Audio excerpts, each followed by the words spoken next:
আয়েশা রাদিয়াল্লাহু তাআলা আনহা হাদিসের পরবর্তী অংশে বর্ণনা করছেন, নবীজির এই অবস্থা যখন চলছিল, নবীজি সাল্লাল্লাহু আলাইহি ওয়াসাল্লাম বেশিরভাগ সময় তিনি হেরা গুহায় চলে যেতেন নিমগ্ন হওয়ার জন্য। দুনিয়ার কোলাহল থেকে তিনি নিজেকে দূরে সরিয়ে নিতেন, হেরা গুহায় গিয়ে নিজেকে অবস্থান করতেন। বাসা থেকে খাবার নিয়ে যাইতেন, শুকনা রুটি, শুকনা খাবার সাথে নিয়ে যাইতেন। তিনি পাহাড়ের মধ্যে শুকনা খেজুর নিয়ে যাইতেন, সেখানে অবস্থান করতেন। যখন খাবার শেষ হয়ে যাইত তিনি বাড়িতে ফিরে আসতেন, আবার খাবার নিয়ে আবার চলে যাইতেন। আয়েশা রাদিয়াল্লাহু তাআলা আনহা বর্ণনা করেন, এই অবস্থা যখন চলছিল, হঠাৎ একদিন আল্লাহর নবী সাল্লাল্লাহু আলাইহি ওয়াসাল্লামের কাছে জিবরিল আলাইহিস সালাম এসে নবী সাল্লাল্লাহু আলাইহি ওয়াসাল্লামকে আদেশ করলেন, ইকরা। পূর্ণ আয়াত কিন্তু বলেন নাই, শুধুমাত্র আদেশ করেছেন ইকরা, নবী আপনি পড়ুন।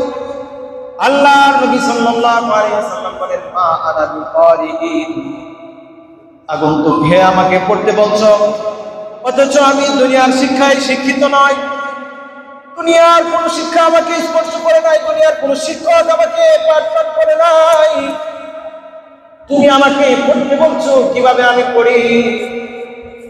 মা আনা বিকারিইন, আমি তো পড়তে জানি না।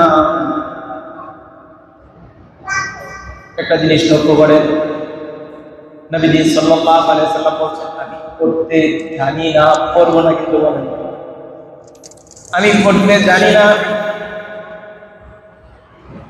কিভাবে পড়বো তাও বলেন নাই। তিনি সরাসরি বলেছেন, আমি পড়তে জানি না। আয়েশা রাদিয়াল্লাহু তাআলা আনহা নবী সাল্লাল্লাহু আলাইহি ওয়াসাল্লাম থেকে বর্ণনা করেন, আমি যখন বলছিলাম পড়তে জানি না, ফেরেশতা জিবরিল আলাইহিস সালাম আখাযানি, আমাকে জড়িয়ে ধরল, ওয়া গাজ্জানি, এবং আমাকে চাপ দিল।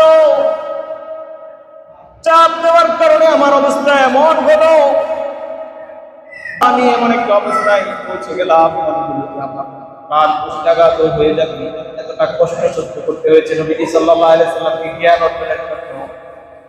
কতবার হয়েছে এটা আল্লাহর নবী সাল্লাল্লাহু আলাইহি ওয়াসাল্লাম থেকে আয়েশা রাদিয়াল্লাহু তাআলা আনহা বর্ণনা করেন, তিনবার এমন একটা অবস্থা হয়েছে, আমাকে চাপ দিয়েছে জিবরিল আলাইহিস সালাম।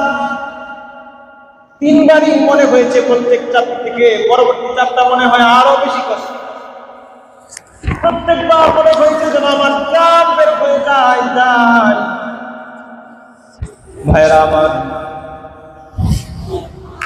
বলছিলাম জ্ঞান বিজ্ঞানের পথে অন্তরায় কোথায়, শিক্ষা অর্জনের পথে অন্তরায় কোথায়? আমরা দেখতে পাই একটা ছাত্র মাদ্রাসায় যায়, কিন্তু কিছুদিন পরে আর সেদিকে না চলে আসে।